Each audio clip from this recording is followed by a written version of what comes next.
ওর ইচ্ছার কোনো প্রয়োজন নেই। এই নাও স্মৃতিহারক মালা। এটা ওর গলায় পরিয়ে দেওয়ার সাথে সাথে ওর পৃথিবীর জীবনের সমস্ত স্মৃতি মুছে যাবে। ও ওর স্বামী সন্তান সবকিছু ভুলে যাবে। ও শুধু মনে থাকবে যে ও পরিরাজ্যের রাজকুমারী। এটা তো অন্যায় রানীমা, একটা মায়ের কাছ থেকে তার সন্তানকে কেড়ে নেওয়া। চুপ করো, ভালোবাসার যে দায়িত্ব বড়। যাও, আমার আদেশ পালন করো, উর্মিমালাকে ফিরিয়ে আনো। এটাই তোমার প্রায়শ্চিত্ত করার শেষ সুযোগ। শাহরিয়ার জাকিরের বাড়িতে এক ফকিরের বেশে আসে। আল্লাহর হস্তে দুটো খেতে দিবে মা? 3 দিন ধরে কিচ্ছু খাইনি, অনেক দূর থেকে আসছি। আহারে, আপনি উঠানে বসুন। এমন ক্লান্ত দেখাচ্ছে আপনাকে। আমি এক্ষুনি আপনার জন্য খাবার নিয়ে আসছি। কে এসেছে? ও, একজন ফকির বাবা। বসুন বসুন বাবা, আপনি আমাদের অতিথি। আহ, সৃষ্টিকর্তা তোমাদের মঙ্গল করুক। তোমাদের দেখে মনটা ভরে গেল। কি সুন্দর তোমাদের সংসার। ছেলেটি তো চাঁদের টুকরোর মতো। সবই সৃষ্টিকর্তার দয়া বাবা, আমরা এভাবে সুখে থাকতে চাই। তোমার মুখটা দেখে মনে হচ্ছে মা, তুমি কোনো সাধারণ নারী নও। তোমার মধ্যে কোনো একটা রাজকীয় আভা আছে। না বাবা, আমি অতি সাধারণ। আমার স্বামী আর সন্তানই আমার রাজ্য। আমি তোমাদের আতিথেয়তায় খুব খুশি হয়েছি।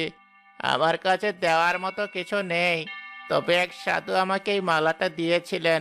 বলেছিলেন এটা সৌভাগ্যের প্রতীক, যে এটা পরে তার কোনোদিন কোনো অমঙ্গল হয় না। আমি এই মালাটা তোমাকে উপহার হিসাবে দিতে চাই মা। না না বাবা, এর কি দরকার? আপনি আমাদের অতিথি, আপনার দোয়াটাই যথেষ্ট। এই মালা অনেক দামি মনে হচ্ছে। আমার আশীর্বাদ ফিরিয়ে দিও না বাবা। নাও মা, এটা গলায় পরো। দেখবে তোমার মুখটা আরো উজ্জ্বল হয়ে উঠবে। আমার কথাটা রাখার জন্য হলেও পরো। শাহরিয়ার মালাটি উর্মিমালায় গলায় পরিয়ে দিতে উর্মির চোখ স্থির হয়ে যায়। তার শরীর থেকে এক উজ্জ্বল আলো বেরিয়ে আসে এবং তার সাধারণ পোশাক বদলে গিয়ে পরিরাজ্যের ঝলমলে পোশাক দেখা দেয়। পিঠে গজিয়ে ওঠে একজোড়া পাখা। এ কি? তোমার কি হলো? আর আপনি আপনি কে? আপনার আসল পরিচয় কি? আমি রাজকুমার শাহরিয়ার। আমি আমার উর্মিমালাকে পরিরাজ্যে ফিরিয়ে নিতে এসেছি। না, এটা হতে পারে না। তুমি আমার দিকে তাকাও। আমি জাকির, তোমার স্বামী। আমাদের আয়ানের কথা ভাবো। আপনি কি? আমার পথ ছাড়ুন, আমি আপনাকে চিনি না। রাজকুমার শাহরিয়ার, চলুন। এই নোংরা জায়গাটা আমার আর ভালো লাগছে না। না, তুমি যেতে পারো না। এই দেখো আমাদের সন্তান, তোমার আয়ান। ওর মুখটা একবার দেখো। কিসের সন্তান? আমি কোনো সন্তানকে চিনি না। চলুন রাজকুমার, দেরি হয়ে যাচ্ছে। ফিরে এসো। আমাকে আর তোমার সন্তানকে একা ফেলে যেও না। আমি তোমাকে ছাড়া বাঁচবো না।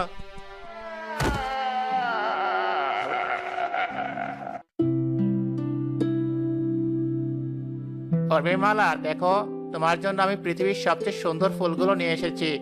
এই ফুলগুলোর রঙও তোমার সৌন্দর্যের কাছে অম্লান।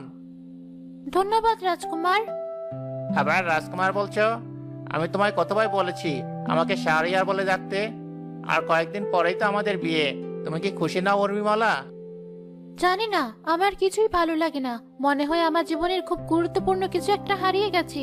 বুকের ভিতরটা সবসময় ফাঁকা ফাঁকা লাগে। ও কিছু না, পৃথিবীর দূষিত বাতাসে তুমি অসুস্থ হয়ে পড়েছিলে তো, তাই এমন মনে হচ্ছে। সব ঠিক হয়ে যাবে। মা তোমার জন্য অপেক্ষা করছেন।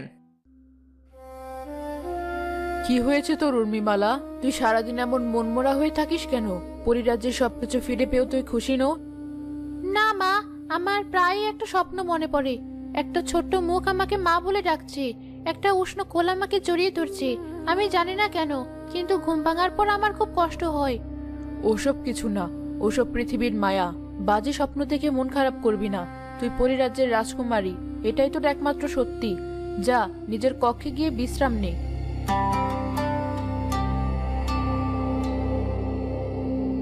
আমি কে? সত্যি কি আমি শুধু পরিরাজ্যের রাজকুমারী? তাহলে আমার এত কষ্ট হয় কেন?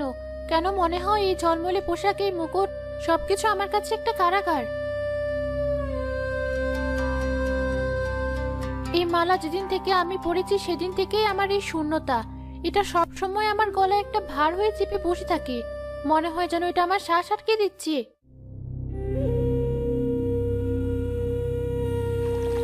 আজ আর এই মালা পরে থাকবো না।